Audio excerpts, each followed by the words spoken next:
traitement physique ou pré-traitement, c'est la première phase de notre traitement qui consiste à se débarrasser de tout ce qui est éléments solides qui accompagnent l'eau. Les sables, les limons, la boue, les morceaux de bois. Généralement, nous avons les chiens qu'on a jetés.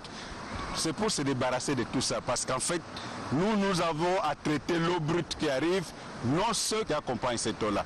Alors, ce que vous êtes en train de voir, ce que les techniciens sont en train de faire, c'est que nous avons un barrage. Les barrages, c'est les barrages de retenue d'eau. C'est pour nous permettre d'avoir beaucoup d'eau, une grande masse d'eau où nous allons soutirer une partie pour notre traitement. C'est comme ça que nous avons installé les barrages. Alors, au niveau du barrage, les barrages a des opérations planifiées, notamment on doit ouvrir quand c'est nécessaire, fermer quand c'est nécessaire. Alors pour le moment, vous avez constaté qu'il y a des gros morceaux de bois et même une pirogue qui a échoué sur les glissières. Nous devons nous débarrasser de ça parce que pour le moment, notre barrage risque de ne pas fonctionner correctement.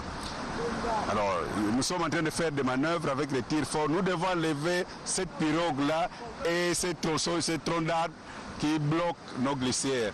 Après la gestion du barrage, il y a la gestion de nos désableurs. Parce que là où nous allons soutirer une partie d'eau de la rivière qui va partir à l'usine pour le traitement chimique que nous appelons la deuxième phase du traitement. Donc ici, c'est se débarrasser de tout ce qui est solide et du sable.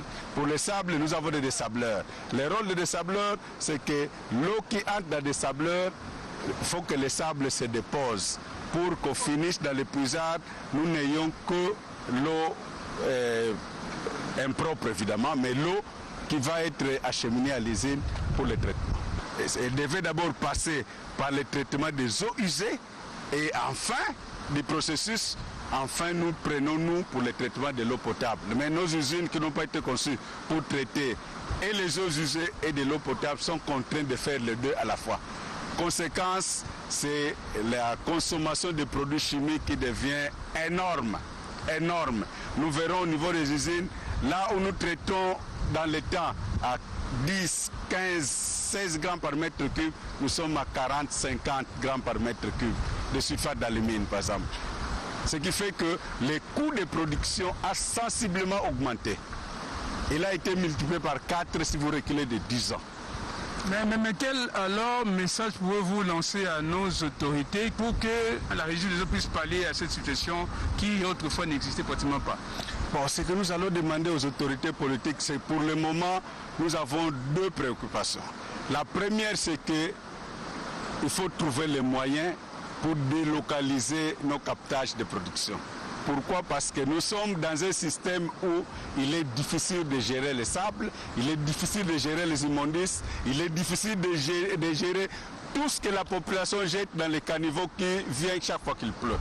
Donc la meilleure solution aurait été de délocaliser nos captages de production et les amener à des endroits qui peuvent encore être surveillés et surtout qui répondent aux normes. Parce qu'aujourd'hui, nos captages d'eau ne répondent plus aux normes pour qu'on puisse prendre de l'eau ici, amener à l'usine de traitement. Alors la deuxième peut-être suggestion, c'est de donner les moyens à la régie des eaux. Si on donne suffisamment de moyens à la régie des eaux par l'autorité, on peut réadapter nos captages en fonction des problèmes, des préoccupations que nous avons. Notamment, nous savons qu'il faut augmenter les quantités de produits de traitement. Pas seulement, si aujourd'hui nous avons tout traité, par exemple l'eau d'Engil ici, avec le sulfate d'alumine, nous devons passer à d'autres produits plus adaptés. Nous devons changer de produits polymères, par exemple, qui donnent de meilleurs résultats avec de l'eau détériorée. Donc, or, si le sulfate d'alumine peut coûter autour de $600 la tonne, les polymères coûtent autour de $4000 la tonne. Donc il faut donner suffisamment de moyens à la régie pour nous permettre de réadapter son système de traitement, son flowsheet de traitement qui nous permettrait d'avoir de l'eau de bonne qualité au finish.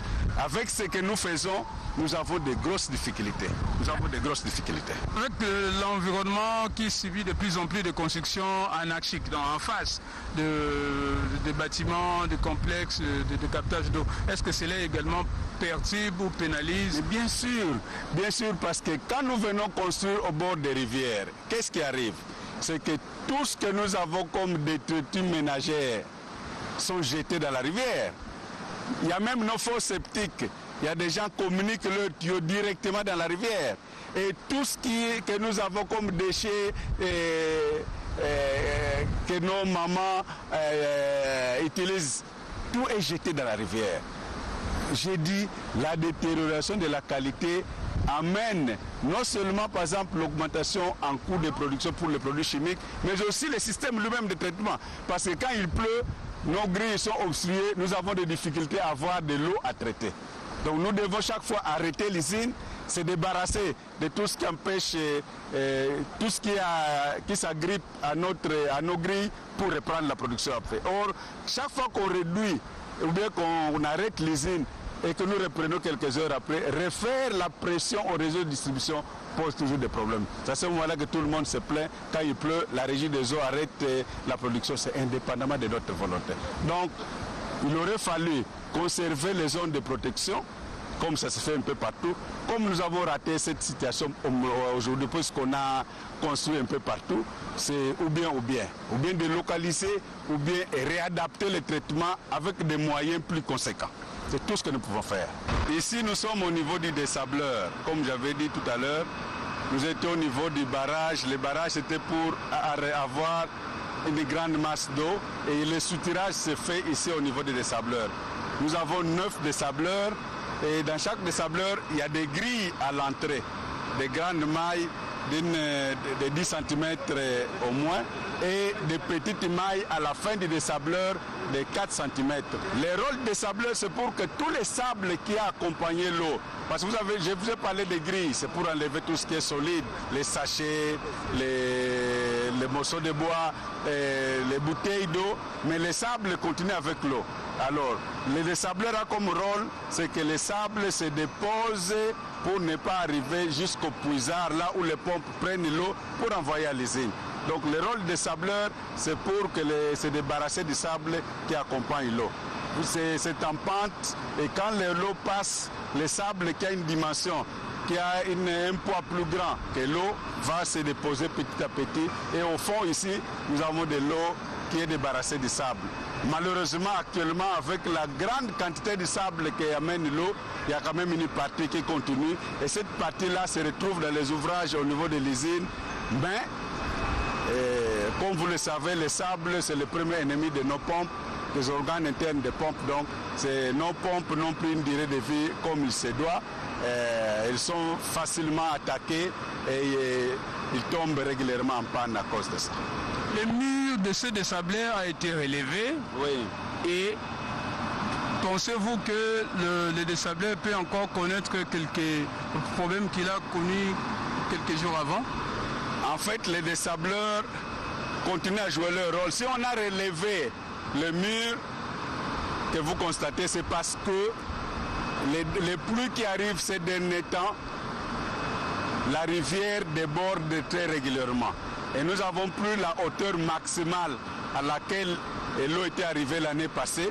Et nous avons construit les murs de telle sorte que l'eau ne puisse plus traverser la chaussée ici pour aller là où se trouve le groupe Motopompe.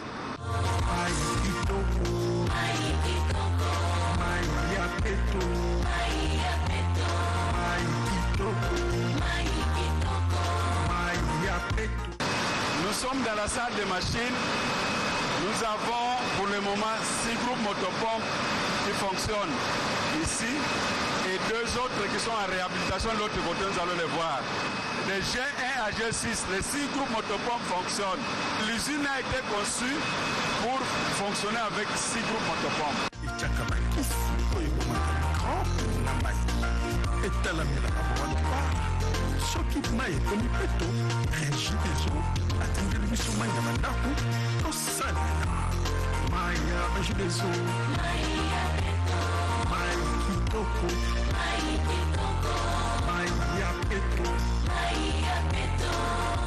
Ici, nous sommes dans la salle des démarreurs de machines.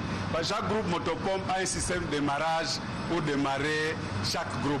Alors, c'est à partir de ce système de démarrage que nous avons le système électronique qui nous permet de suivre le fonctionnement de chaque groupe. Il nous donne les ampérages.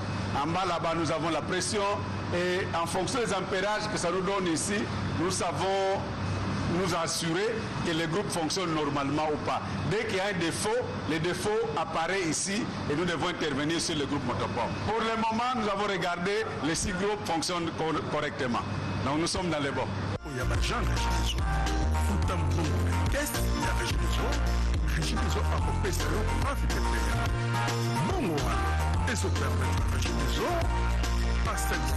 Ici, nous sommes dans la 3e salle des machines de l'usine d'Engili, où étaient installés les G7 et les G8. Et le comité de gestion, grâce au financement des 100 jours du chef de l'État, a décidé de payer 3 nouveaux groupes pour le captage.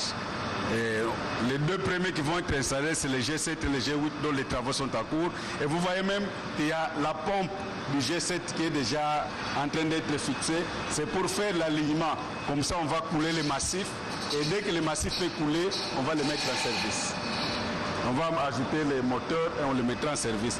Ici, idem, on va mettre les G8, on va ajuster la pompe comme on a fait de l'autre côté là-bas, on mettra les moteurs, on va les mettre en service. Mais il y a 3 groupes qui ont été acquis dans le cadre de 100 jours. Le 3e groupe sera installé de l'autre côté d'où nous venons, mais comme nous devons d'abord servir la population avec de l'eau, c'est comme ça que nous sommes en train de travailler avec les 6 groupes qui sont de l'autre côté, et dès qu'on aura mis en service les 2 groupes ici, on va arrêter un des groupes là pour mettre le 3e nouveau groupe qui a été acquis dans le cadre de 100 jours du chef de l'État. Et nous avons aussi un groupe qui avait été acquis pour le refoulement. Nous verrons ça au niveau de l'usine.